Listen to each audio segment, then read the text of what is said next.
Hola, soy Azabache.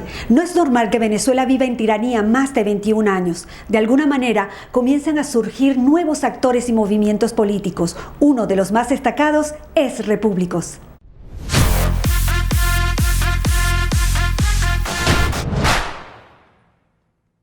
En Venezuela siempre nos han hecho elegir entre alternativas similares con diferente nombre. Lo peor es haber quedado sometidos bajo una tiranía castrochavista madurista. Mientras no existan alternativas distintas, nunca tendremos un verdadero cambio. Lo siguiente seguramente sería un estado transitorio que siente las bases para reconstruir una nueva república.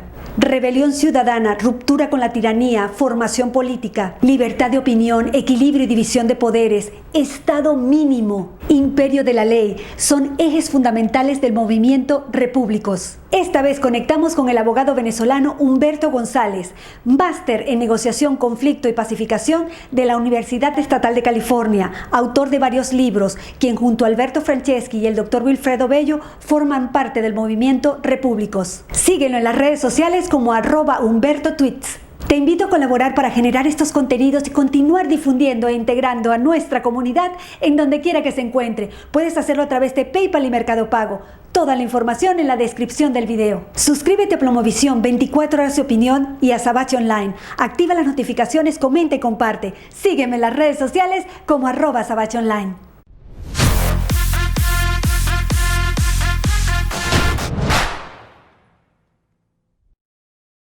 Bueno, y ya entramos en conexión con nuestro invitado Humberto González, guerrero de luz, repúblico, que te quiero mucho, de verdad que te agradezco el tiempo que me das para consultarte un montón de cosas.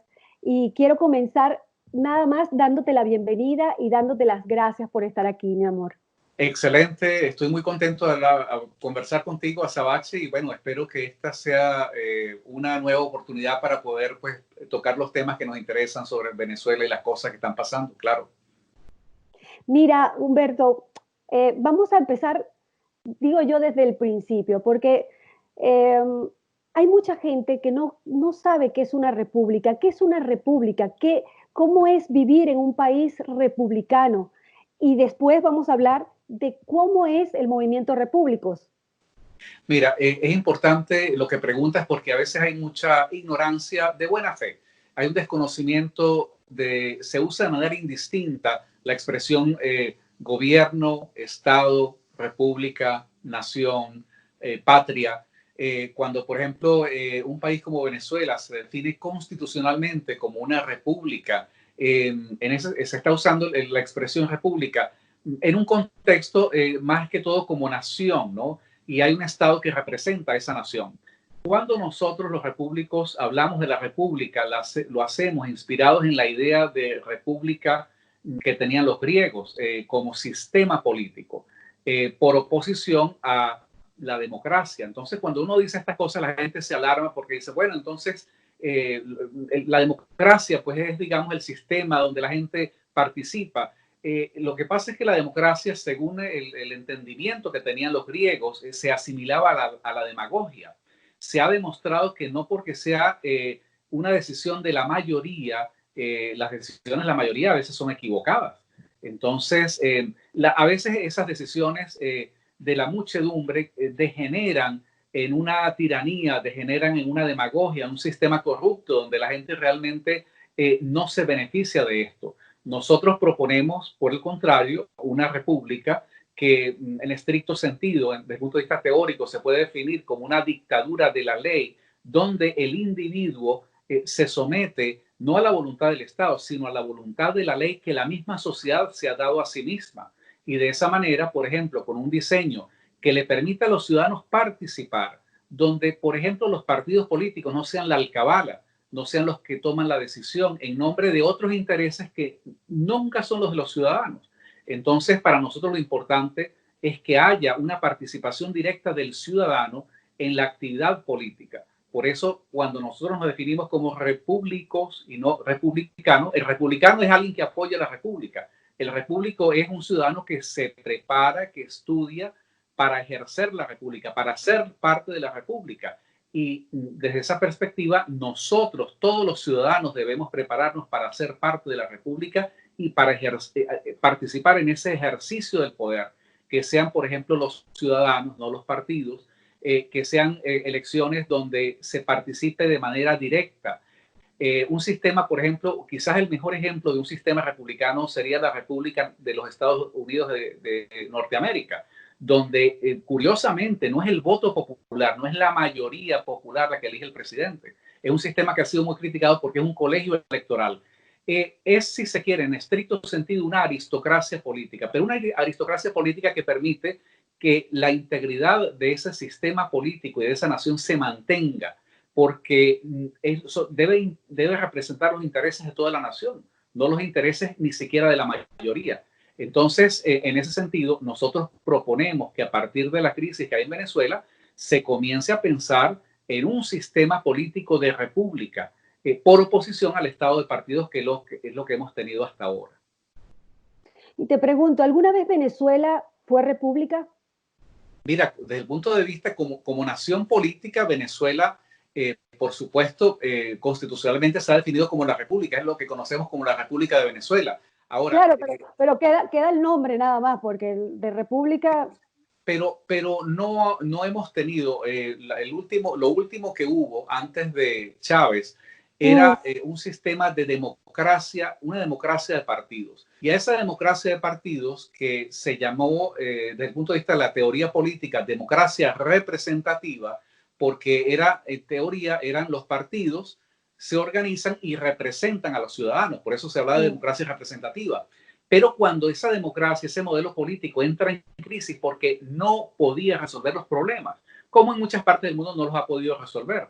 Entonces se comienza a cambiar, y desde un punto de vista retórico se habla de una democracia participativa. Pero claro, la democracia participativa era mantener el mismo modelo político de los partidos, pero la gente decía, bueno, entonces el problema hay que resolverlo con más democracia, que haya democracia interna en los partidos. El que haya más elecciones no termina en realidad por resolver los problemas. Lo que se requiere es de un sistema político que sea fuerte, que sea eficiente, donde haya, por supuesto, la participación de los ciudadanos, y donde efectivamente haya un equilibrio, una separación absoluta de poder. Ese es el otro componente importantísimo en la República, que tiene que haber una separación absoluta de poder. En Venezuela nunca ha existido, porque todos sabemos que antes de Chávez y después de Chávez fue peor. El presidente o el que controla las Fuerzas Armadas, pues es la persona que tiene el control por encima de, bueno, el Poder Judicial, es el que nombra a los jueces, el Congreso, por ejemplo, como ocurre ahora, y ocurrió antes de Chávez, era un Congreso complaciente con el presidente. Nunca hubo esa real independencia de poderes, y esa independencia de poderes es importante para que haya pesos y contrapesos y evitar justamente a lo que hemos caído hoy, que es la tiranía absoluta, que es el gobierno prácticamente de una persona o de la minoría, en desprecio y abusando de la mayoría de la gente, ¿no? Eso es lo que tenemos ahorita. Así es, y le quiero decir a todos los que se están conectando, una vez más, que en Venezuela no existe la democracia, no hay república, no hay Estado de Derecho, no hay poderes independientes, no existe la democracia, y ese juego de elecciones muy claramente se ve como un maquillaje que le quiere dar la tiranía a Venezuela, vendiéndole al mundo democracia y vendiéndole al venezolano una esperanza que no existe. Entonces eso hay que gritarlo al mundo muchas veces y hay que repetirlo, porque yo siempre digo que estos tiranos son expertos en la propaganda política, y todo lo manejan, lo manipulan. Salen demasiadas informaciones que lo que te hacen es desenfocar de lo importante para enfocarte en lo frívolo y irrelevante, confunden a la población. Es una maquinaria de desinformación, vamos a decirlo así. Mira, nace Repúblico. ¿Cómo nace Repúblicos? Cuéntame de Repúblicos, del movimiento que está de verdad calando entre los venezolanos. Mira, el movimiento Repúblicos como idea nace hace muchos años, con las posiciones, a raíz de las posiciones que comenzó a asumir públicamente Alberto Franceschi, que es la persona que, vamos a decir, nos ha convocado a todos, y nosotros hemos aceptado esa convocatoria, esa invitación. Luego, producto de nuestro interés en entender los temas de la política y buscar una propuesta que le sirva a Venezuela, nosotros tomando pues ideas de pensadores españoles, como el caso de Antonio García Trevijano, como el caso del filósofo Gustavo Bueno, nosotros comenzamos un poco a hacer una elaboración teórica. Se define ese término, como lo explicaba anteriormente, de repúblicos, como las personas que se preparan, que toman en serio este asunto de ser parte del Estado, de estudiar la política. Y esto no quiere decir que esto es solamente para los profesionales, esto quiere decir que todos tenemos que ser parte de ese proceso de estudiar la política. No, la política es algo sumamente importante y delicado en una sociedad para dejarla en manos simplemente de políticos profesionales. Necesitamos miles y millones de venezolanos que viven de su trabajo y que hasta ahora no han sido partícipes de la política para que se involucren en la política. No necesariamente para ser parte de los partidos, que es lo que ha generado en toda esta corrupción y en este clientelismo, pero sí para participar en lo que es el diseño y el ejercicio del poder desde el punto de vista del Estado. Para nosotros es un proceso que orgánicamente se inició hace prácticamente 2 años. Hay un conjunto, digamos, de ideas que giran en torno a esto que estamos proponiendo para Venezuela. Y en los últimos meses, pues tomamos la decisión justamente no de crear un partido político, porque pensamos que en este momento no es lo que necesita Venezuela. Además, porque la configuración de un partido político, como se les conoce, crea inmediatamente la expectativa de una clientela, de que vamos a traficar algún tipo de preventa, de que alguien que se acerca al partido y es miembro del partido automáticamente tiene el derecho a algún privilegio. Y lo que queremos es justamente combatir los privilegios. Lo que queremos es justamente que no hayan esas alcabalas donde antes había la dictadura de varios partidos, ahora tenemos la dictadura de un solo partido, que es el partido chavista. Por eso nosotros no es que estamos promoviendo un sistema político que niegue la existencia del partido, porque un partido puede salir al calor de una causa regional, de una ideología, pero el papel protagónico debe tenerlo decisivamente el ciudadano. Y esa es la bandera quizás más importante para nosotros, porque vemos que hay una oportunidad en este momento de replantearnos lo que hemos sido como nación, de replantearnos todo el tema político a partir de unas coordenadas diferentes. Yo creo que en ese sentido la tragedia que estamos viviendo en Venezuela puede ser vista como una oportunidad y por eso pues nosotros hemos tomado este interés en hacer las propuestas. A veces son propuestas que son atacadas y nosotros lo entendemos porque no estamos buscando ser políticamente correctos o el aplauso de la gente. Si nosotros hacemos política para complacer a la gente, entonces vamos a terminar degenerando lo que es la función política. El papel nuestro, quizás lo más importante es enfocarnos en educar políticamente a la gente y en educarnos al calor de las ideas, ¿no? No simplemente hacer una política de populismo y de complacencia. Sí, yo comparto lo que dices y yo creo que, y lo he dicho varias veces, que es el momento del empoderamiento ciudadano. Yo creo que el ciudadano hoy tiene un rol muy importante porque ya está demostrado que los políticos en Venezuela, o por lo menos la gran mayoría de ellos, eh, han sido parte del régimen y eso ha sido una gran desilusión para el venezolano que le ha sembrado una desesperanza terrible. Entonces, yo creo que es momento de que el ciudadano se preocupe en saber, en informarse, en buscar a la gente capacitada. Y eso es una de las razones por qué tengo este espacio, Humberto, porque hay que llevarle conocimiento a la gente. Yo comparto totalmente lo que dices, pienso que en Venezuela está destruido todo el sistema que conocíamos, no existe, y que para poder pensar en una nueva democracia, en una nueva república, hay que barrer la casa, hay que limpiarla, y cuando digo limpiarla, no digo solamente de la organización criminal que está en el poder, sino también gran parte de los opositores o pseudo opositores que han sido funcionales al régimen, porque ahora tenemos una tiranía roja y una tiranía azul. Todos trabajan para el mismo equipo, porque la corrupción y la impunidad ha socavado las líneas opositoras. Entonces, a mí me parece una excelente alternativa a repúblicos. Y claro, eso que tú dices también tiene un origen histórico y político. Nosotros siempre hemos planteado la necesidad de desconocer la Constitución chavista del año 99. Total. No es, digamos, por un antojo, no es porque, digamos, nosotros queremos plantear la situación en términos extremos, sino que es que en realidad lo que se aprobó en el año 99, si vemos el contexto, estamos hablando de una constitución que prácticamente es la que pone las bases para destruir la República y la nación venezolana, por una parte. Por la otra, no se puede desconocer, inclusive quienes defienden esa constitución admiten que prácticamente no votó ni el 30% de la población, entonces, de la población electoral. Entonces, claro, nosotros tenemos que comenzar a atacar las causas de este problema. No podemos caer en la trampa de pensar de que acá estamos frente a un simple cambio de gobierno, que esto simplemente se resuelve sacando a Nicolás Maduro y a esta cúpula chavista, y entonces un cambio de gobierno con ese mismo régimen jurídico y político nos va a llevar hacia una situación diferente, porque simplemente lo que vamos es a continuar, cuando tú hablas de esa tiranía azul, es la falsa oposición, es la gente que ellos, por eso el planteamiento de ellos de manera muy cuidadosa pasa por respetar esta constitución, porque ellos quieren heredar el Estado chavista, sacar a esta gente y entonces ellos tener esos privilegios y manejar un Estado, yo imagino, para raspar la olla, porque en realidad Venezuela está en un estado de deterioro y de desmantelamiento que es brutal.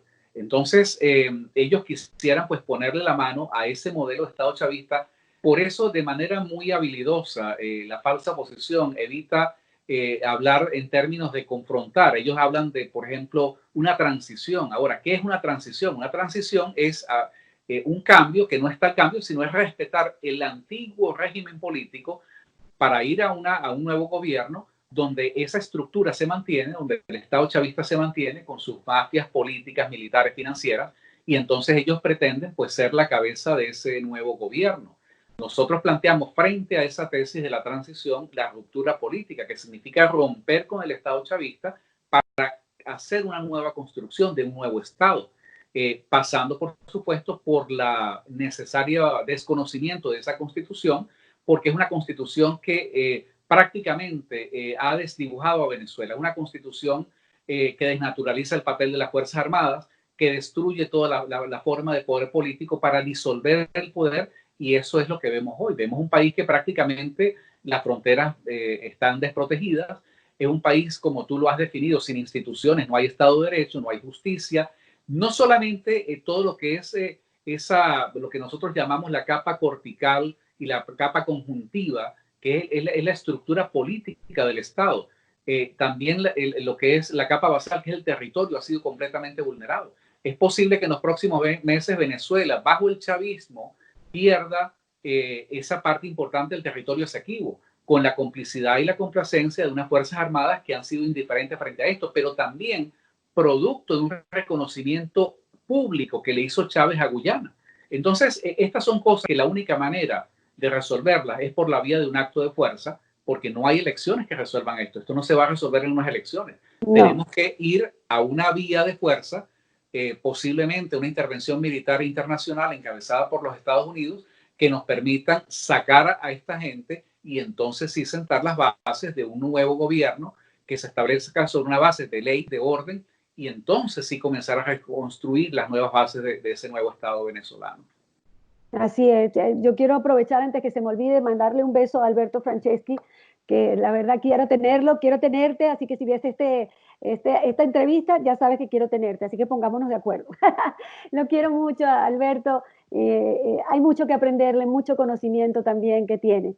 Bueno, quería ver tu visión sobre lo que está pasando en Venezuela, pero vamos a empezar de afuera hacia adentro, a nivel global. Después vamos a pasar por la parte regional y después nos vamos a quedar en Venezuela.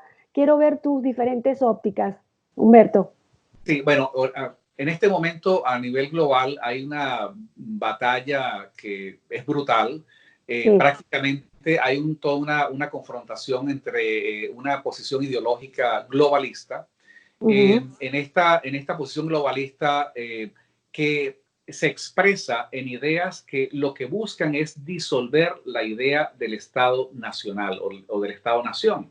Por eso el globalismo siempre busca la manera de reventar el sistema político desde adentro, ¿Qué es esto? Bueno, lo que hemos visto en Venezuela. Llegar al poder por la vía del voto popular, de los mecanismos legales, jurídicos, constitucionales, pero luego comenzar a desmontar desde adentro, implosionar ese sistema político. Fue lo que hizo Chávez. Es un proceso que les tomó 20 años, pero el resultado es Venezuela. Si alguien se pregunta, bueno, ¿a dónde podría conducir, digamos, la influencia de esta ideología globalista? Bueno, Venezuela es el mejor resultado, donde hay un país que prácticamente, a la luz de cualquier solución democrática, jurídico, convencional, es prácticamente irrecuperable. Ahora, ellos, en esa lucha, hay una serie de aliados, por ejemplo, la izquierda política se ha comenzado en tratar de llegar al poder, se ha comenzado a desdibujar, y entonces una izquierda que es absolutamente indefinida, porque se convierte en una izquierda que aboga por unos derechos colectivos difusos, por unos supuestos derechos raciales, derechos, se convierten en portavoces de esa ideología de género y de ese relativismo ideológico, donde es decir, bueno, todos somos iguales. No, no es cierto que todos somos iguales. Pues se defiende una igualdad frente a la ley, pero se debe reconocer la diferencia porque hay una diversidad que es natural. Entonces, esa ideología globalista busca la manera de destruir el concepto, por ejemplo, de familia nuclear, ¿no? De ver como algo normal el aborto, como política de Estado, por ejemplo. Es un tema que seguramente no lo vamos a hablar hoy, pero que a mí me encantaría hablarlo contigo porque el tema del aborto no es simplemente que uno diga, mira, primero hay que proteger la vida. Entonces, por vía de excepción, bueno, hay circunstancias que, vamos a decir, por ejemplo, el derecho penal podría establecer una serie de excepciones, ¿verdad? Claro.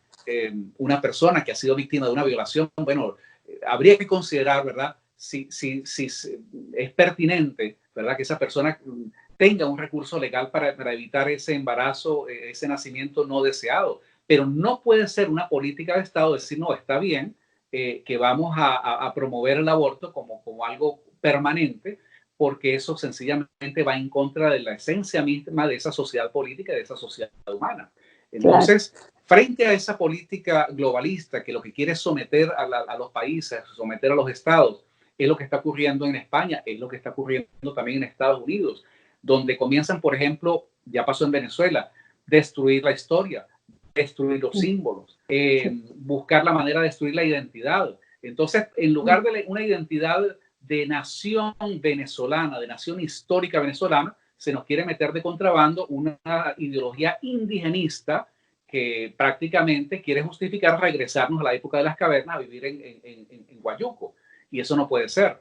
Frente a esto está, digamos, la otra opción, que es la opción que nosotros identificamos como la opción patriota, que es la defensa justamente de los valores, la defensa de la familia. Es una posición, en algunos casos adquiere toma expresiones de movimientos políticos de derecha que se inspiran en ideas nacionalistas. Nosotros tampoco queremos caer en esa simplificación del debate de una izquierda y una derecha. Hay un conjunto de ideas que son fundamentales. La defensa a la vida, por ejemplo, el derecho a la vida, la defensa de la propiedad privada, son ideas ejes por lo menos para nosotros como repúblicos. Y nosotros, pues, volviendo a tu pregunta, vemos todo este debate internacional que hay, lo que está pasando en Estados Unidos y en Europa, en el contexto de esa confrontación y en el contexto de lo que nosotros entendemos como una dialéctica de imperios. Hay un reacomodo mundial y en ese reacomodo, por supuesto, hay fuerzas, digamos, desde el punto de vista financiero, económico, que tratan de imponerse por esa vía. Y por supuesto nosotros pues somos parte de esa dialéctica, no podemos ser indiferentes. En ese sentido, nosotros vemos que es muy importante defender esos valores, defender la idea del Estado Nacional, por supuesto, y defender esa noción, por ejemplo, de una propiedad privada, de una familia nuclear donde hay un papá, una mamá, hay unos hijos, la identidad nacional, la historia, el estudio de la historia, mantener pues todo esta serie de elementos que son los que le dan consistencia a una nación política, por oposición pues a toda esta fabricación que se ha querido hacer prácticamente, que nos quiere llevar a un desconocimiento de la propia historia pues de cada país. Entonces, por supuesto, eso se va expresando en cada realidad territorial, pero sí estamos en una confrontación en la cual no podemos ser indiferentes definitivamente. Sí, te juro que miro con mucha preocupación lo de Estados Unidos, porque a nosotros los venezolanos nos afecta y nos va a afectar quien tome el poder en Estados Unidos. Nosotros quisiéramos realmente que hubiese una coalición internacional de países y gobernantes amantes de la libertad, que luchen porque no se siga desplegando, no sé cómo decirlo, expandiéndose el socialismo del siglo XXI por toda la región, porque se está expandiendo desde México hasta la Patagonia. Entonces, yo veo con mucha preocupación lo que está pasando en Estados Unidos y me siento impotente porque vemos que el monstruo es muy grande. Yo quiero saber tu mirada hacia la región, Humberto. Mira, yo lo veo igual porque veo, por ejemplo, con preocupación cómo la élite política e intelectual norteamericana no entiende la gravedad del problema que tienen. Es sumamente grave cuando comienzan a tumbar no solamente las estatuas de Cristóbal Colón, sino por ahí comienzan, entonces ahora son las estatuas de Roosevelt, las de Washington. Hay un interés realmente en destruir los símbolos que le dan sentido a la nación americana. Pero lo más grave es cuando uno ve que los medios de comunicación, las grandes cadenas corporativas de medios de comunicación, se hacen eco de una versión absolutamente tendenciosa e ideológica. Y entonces, claro, todo lo que es, hace unos días ocurrió un incidente donde una persona de raza negra, pues mata a otro en el contexto de una de estas protestas. Entonces, de manera muy conveniente, los medios de comunicación obviaron el detalle de la raza de esta persona. O sea, para no establecer algún paralelismo con lo que está haciendo, por ejemplo, el movimiento Black Lives Matter. Claro. Es lo que está haciendo el New York Times. Todos los días una cascada de noticias, no de noticias, vamos a decir, de fake news, tratando, como muchos de ellos lo han dicho, que hay gente como Nancy Pelosi que dice, bueno, sacar a Donald Trump de la presidencia justifica inclusive destruir el país. Bueno, hay que destruir el país. Y mucha gente está embarcada en eso. Es muy lamentable porque hay personas que no se dan cuenta. Yo sí creo que la gente está viendo cada día con más nitidez esa confrontación. Sin duda hay una razón por la cual Donald Trump tiene todavía un apoyo importante en la sociedad norteamericana, porque justamente representa es esa confrontación con las ideas globalistas. Y yo lo puedo decir porque tampoco, digamos, yo estoy para rendirle tributo a alguna posición política interna en los Estados Unidos, pero yo creo que la posición de Donald Trump en bastante sentido es muy similar a la de Vladimir Putin en Rusia, en el sentido de buscar una conformación que sea más nacionalista, más patriótica en defensa del Estado para proteger a la nación. Y yo creo que no es casual que se trate de acusar a Trump de ser un presunto espía de Rusia o de que él está siendo manipulado por Putin, porque es que en realidad el enemigo, desde el punto de vista geopolítico, que debe tener cuidado Estados Unidos es China, no es Rusia. Pero acá, de manera tendenciosa, los medios de comunicación y los analistas políticos dicen, no es China, es Rusia. Y yo creo que es una fabricación, porque en realidad yo creo que Estados Unidos puede explorar, hay más, desde el punto de vista de la geopolítica y de la política internacional, hay más áreas de entendimiento entre Estados Unidos y Rusia que entre Estados Unidos y China. Entonces yo creo que ese es un tema que los norteamericanos tienen que planteárselo sin ningún tipo de complejo. Yo sé que, por ejemplo, en el caso nuestro en Venezuela es un tema también sensible porque no se puede ocultar que los rusos, Putin ha sido instrumental para ayudar al régimen de Maduro, pero hay que entender las definiciones fundamentales en la política. Los estados no tienen amigos, tienen intereses. Cuando la situación política cambie, si Estados Unidos se involucra de una manera más decisiva, yo estoy seguro que eso va a influir en la política que tiene Rusia frente a Venezuela, que de hecho ya está ocurriendo. Por eso los informes que están saliendo, que no pueden ser desmentidos, ahora no son los rusos ni los chinos, ahora son los iraníes, porque Rusia y China se están retirando, se están replegando. Bueno, Rusia se mantiene todavía como un proveedor confiable para Venezuela de material militar, material bélico. pero en realidad todo este trabajo que estaban haciendo los rusos lo están asumiendo los iraníes. Entonces, esto un poco para significar que no podemos plantearnos los venezolanos el tema de Rusia con complejo, ¿no? Sino entender que es parte de un juego geopolítico, y yo estoy seguro que en esta dialéctica de imperios, una vez que esta situación se defina, Rusia va a entender que tiene que hablar con Estados Unidos el tema de Venezuela, y seguramente es como va a ocurrir, ¿no? ¿Y qué tiene que ver el Foro de Sao Paulo, el Grupo de Puebla, la Internacional Progresista, en todo lo que está pasando en la región? ¿Tienen el financiamiento de todo esto? ¿Qué piensas, Humberto? Pero no me lo digas ahora, no me lo digas ahora, porque nos vamos a cambiar de plataforma e invito a todos los que nos están siguiendo, conectados con esta excelente entrevista con Humberto González, que me sigan a @sabachonline, donde continuaremos la segunda parte de esta entrevista.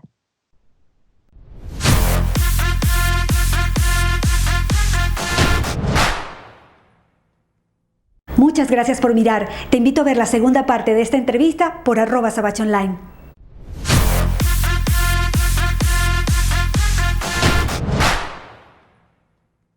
Muchas gracias por mirar. Recuerda que puedes ver la primera parte de esta entrevista por Plomovisión, 24 horas de opinión.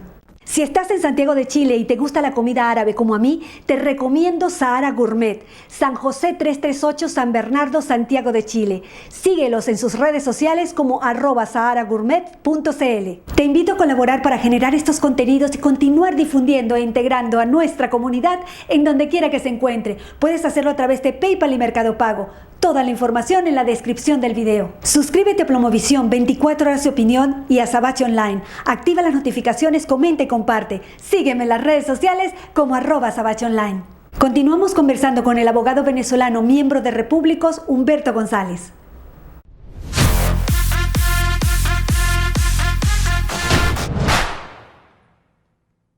Bienvenidos, y seguimos con la segunda parte de la entrevista con Humberto González. Gracias por estar ahí, gracias por apoyarnos.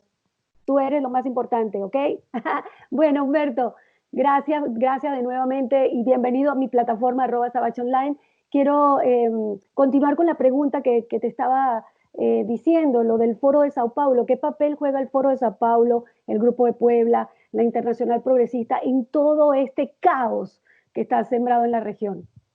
Mira, eso hay que verlo. El Foro de Sao Paulo, el Grupo de Puebla, y todos estos grupos que han salido tienen una agenda, por supuesto, de promover ese modelo, tratar de llevar movimientos supuestamente, vamos a decir, de izquierda, pero que son la alianza de los transexuales y de las lesbianas y los gays y toda una cantidad de minorías que no reflejan lo que es, digamos, la totalidad de una sociedad política en cada uno de estos países, sino que simplemente se presentan como una asociación de minorías que supuestamente es la mayoría que quiere tomar el poder político.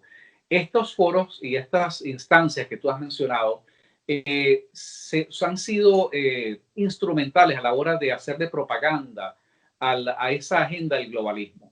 Hay pues una cantidad, hay evidencia de la ayuda de la fundación de George Soros a estos partidos políticos, financiando estos grupos, financiando la propagación de estas ideas. Pero esto hay que verlo también en el contexto de un enfoque que es particularmente importante y que hay que tener en cuenta. Hay un pensador marxista de nombre Antonio Gramsci. Y Antonio Gramsci hizo una elaboración teórica, un aporte muy importante al marxismo, que fue desarrollar el concepto de hegemonía cultural. Y por la vía de la hegemonía cultural conquistar la hegemonía política. Ahora, de manera, no vamos a entrar al detalle, pero ¿de qué se trata esta hegemonía cultural? Se trata que a la hora de dar el combate político, primero se derrota culturalmente al adversario, de manera que cuando viene el combate político, el adversario prácticamente se rinde. Entonces, de eso, por ejemplo, podemos explicar cómo en un país como en los Estados Unidos hay un periódico tan influyente como el New York Times que se hace eco de una agenda que atenta contra la nación norteamericana. Pero bueno, es que eso lo vimos en Venezuela en el año 98, por ejemplo, donde los medios de comunicación se hicieron eco, prácticamente se convirtieron en el eco de la campaña de Chávez. y asumieron como propia esa agenda, pero nunca pensaron que esa agenda iba a terminar destruyéndoles a ellos su existencia y sus propios negocios. Entonces, esto lo que trata es de posicionar un conjunto de ideas por la vía de la propagación de estas agendas, y entonces se comienzan a ver como reclamos que antes eran vistos como algo periférico, ahora son vistos como reclamos legitimados por la sociedad. Pero no es cierto. Por eso nosotros, por ejemplo, hemos aprendido del filósofo Gustavo Bueno, el filósofo español Gustavo Bueno, que no podemos darle crédito a eso que se llama, ¿qué es la opinión pública? La opinión pública no puede ser la opinión de las agencias corporativas de las compañías, digamos, de comunicación. Afortunadamente, hoy día el Internet ha logrado democratizar todo lo que es, claro, recibimos lo bueno y lo malo.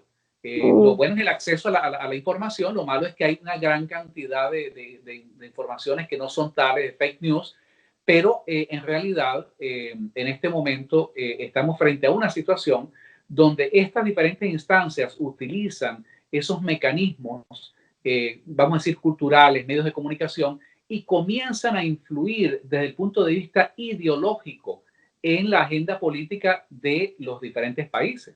Entonces, ellos comienzan por introducir, y puedo citar otro ejemplo, no hay una razón histórica, aunque se pueda pensar y se pueda argumentar lo contrario, para que un país, por ejemplo, como España, se pueda definir como una combinación de un plurinacionalismo.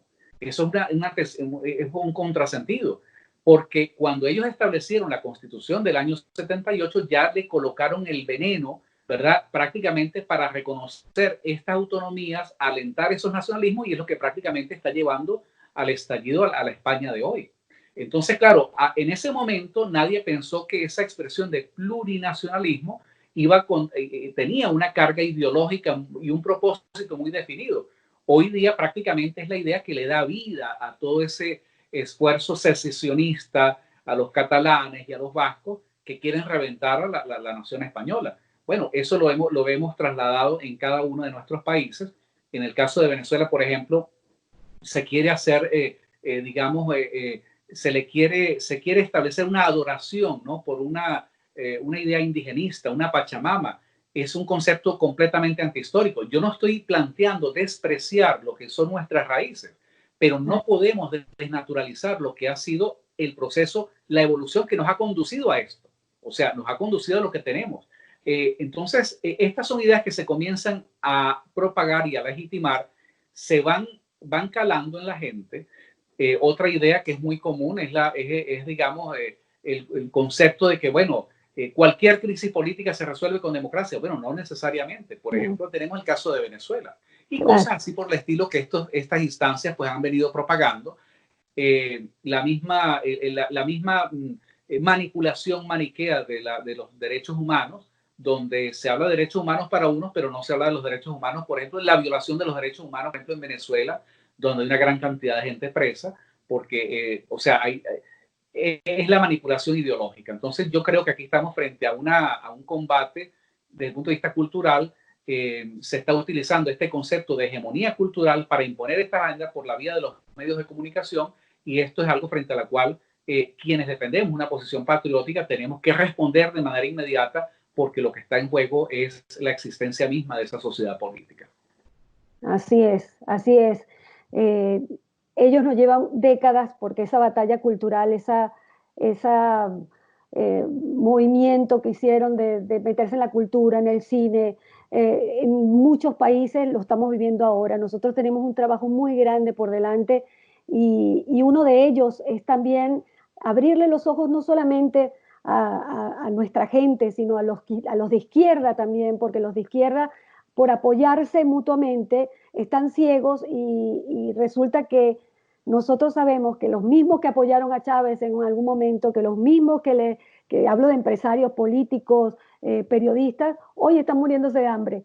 Entonces, porque la plata no se come, lo repito 1000 veces, la plata no se come. Entonces, tenemos un trabajo enorme por delante, Humberto. Y ahora, puntualmente con Venezuela.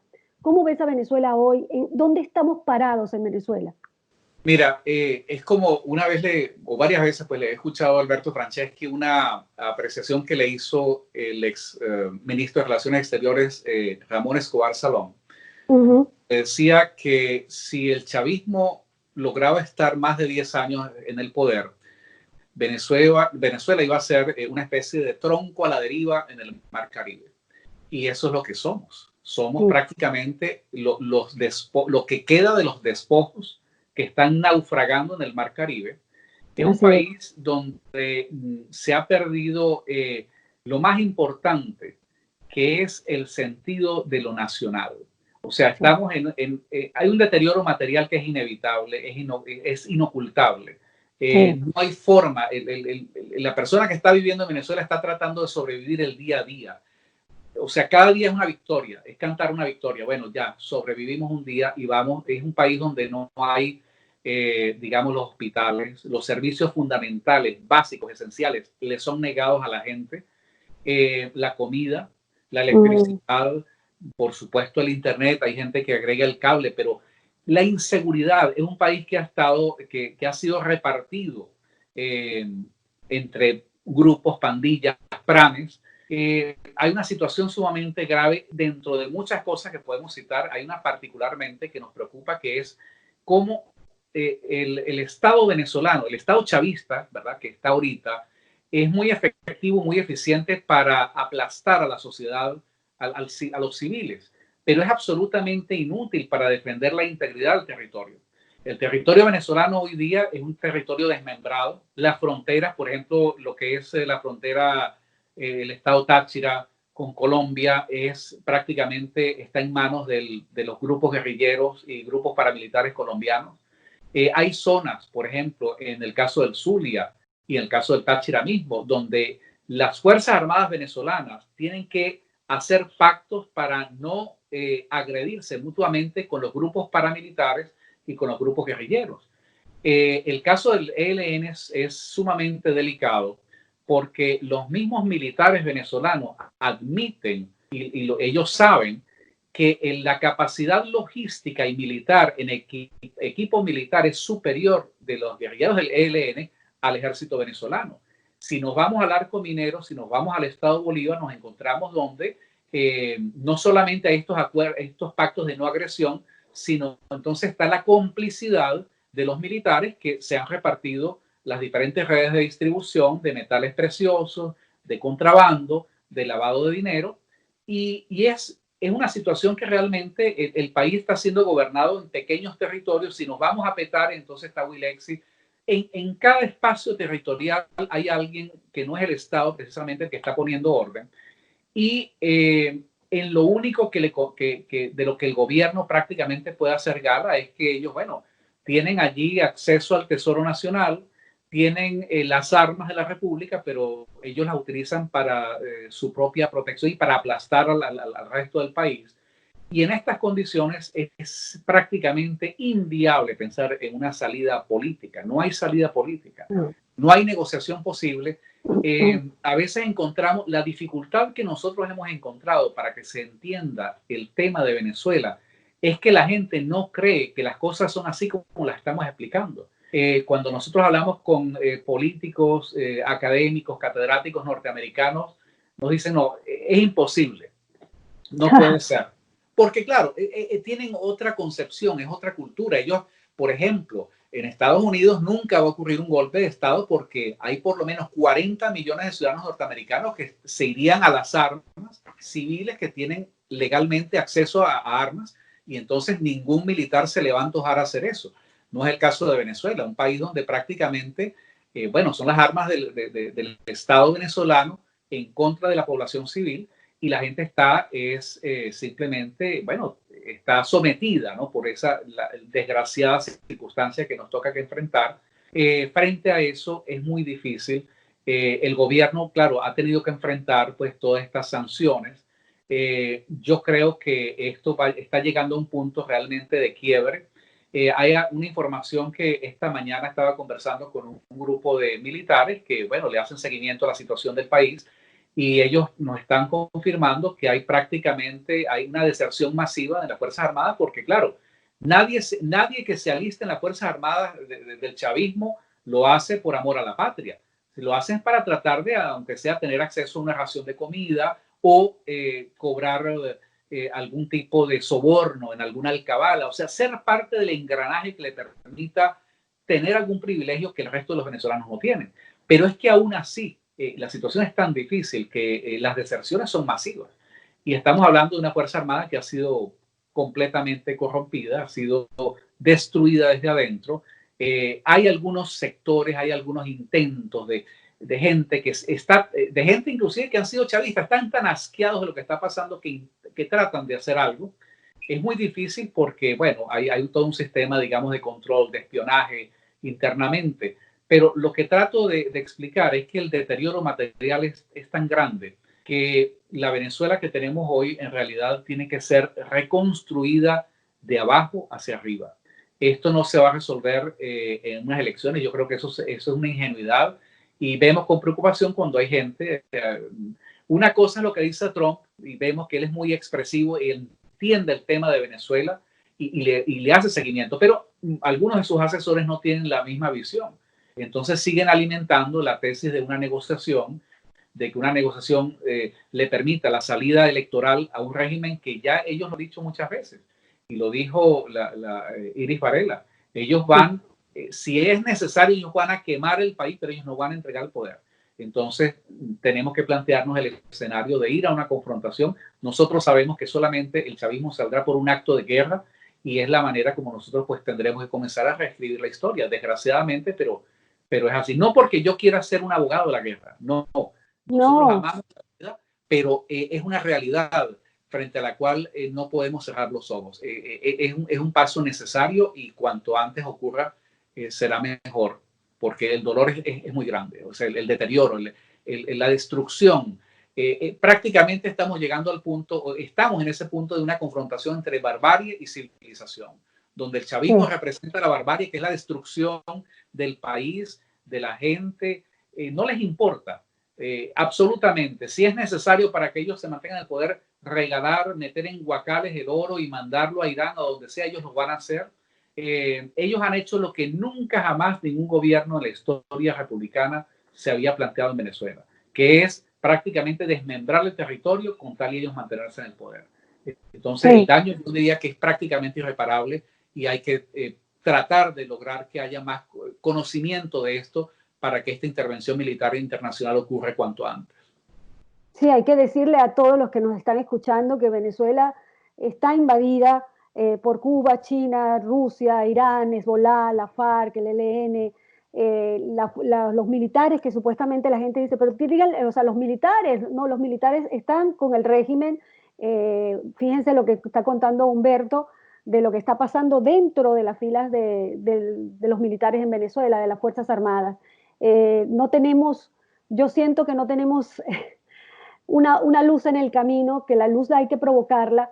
Y ahí donde te quiero preguntar, Humberto, ¿qué más podemos hacer los ciudadanos de bien para provocar esa limpieza? Porque la necesitamos que liberen nuestro país para poder construir nuestra república. Mira, hay cosas, Azabache, que podemos hacer y hay cosas que no podemos hacer. Por ejemplo, una decisión de ese calibre, como es la intervención militar internacional que es necesaria en Venezuela, no depende ni de ti ni de mí, porque es algo que eso ya está en otra escala, en otro contexto. Es la geopolítica, son los intereses de Estados Unidos.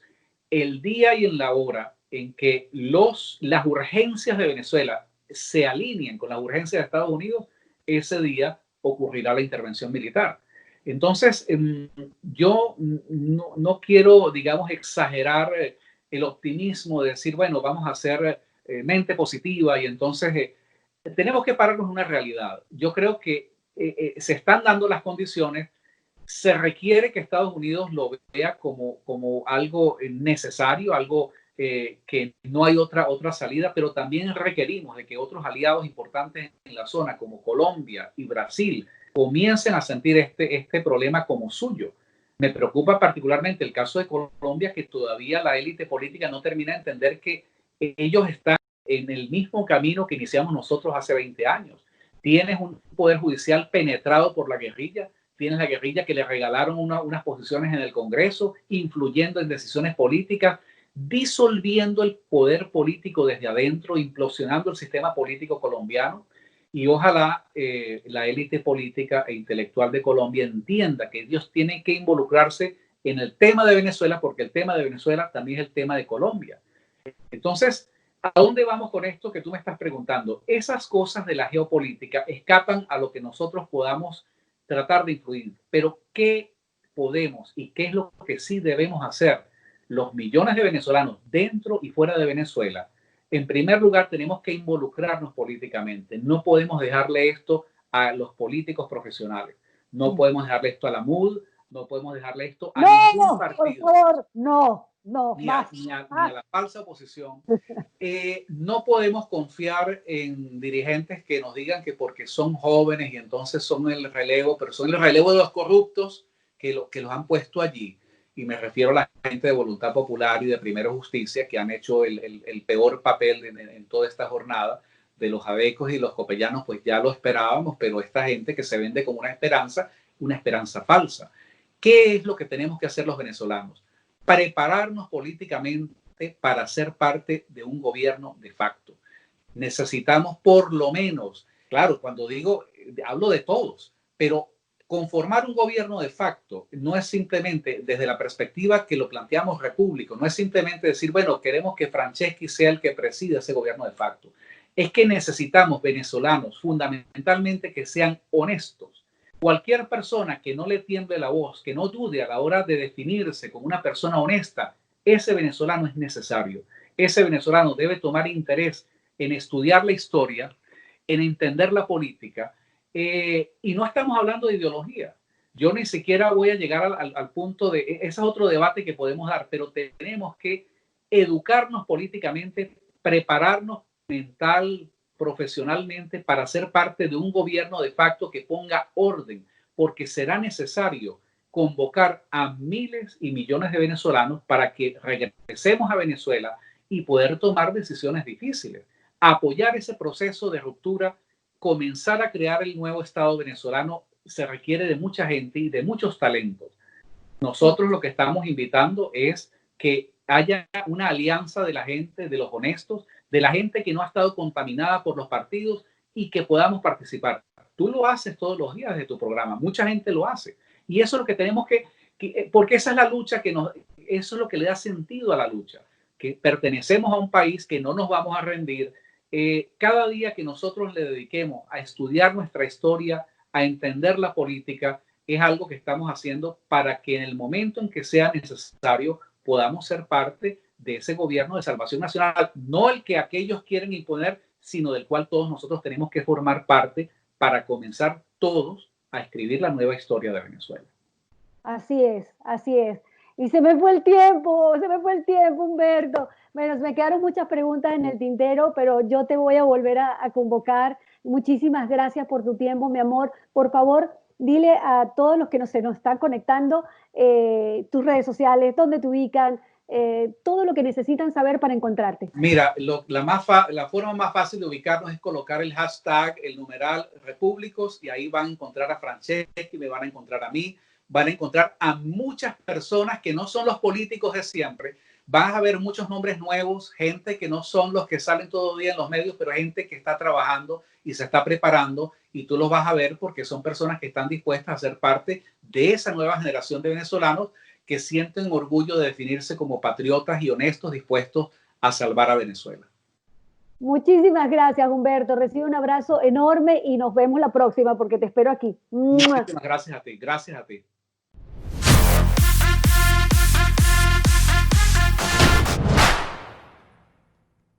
Repúblicos no es un partido político, es un movimiento que promueve los principios de libertad individual y colectiva, responsabilidad, defensa de la familia, derecho a la vida, libertad de expresión, propiedad privada, empresa y comercio, valor del trabajo, igualdad ante la ley. Visita su sitio repúblicos.org. Suscríbete a Plomovisión, 24 horas de opinión, y a Sabache Online. Activa las notificaciones, comenta y comparte. Sígueme en las redes sociales como @Sabache Online. Difunde, tú eres el medio. Muchas gracias por mirar. Te invito a colaborar para seguir generando mis contenidos, difundir e integrar a nuestra comunidad en donde quiera que se encuentren. Tu aporte me permite continuar con mi trabajo. Para colaborar utiliza Mercado Pago en Argentina y PayPal desde el exterior.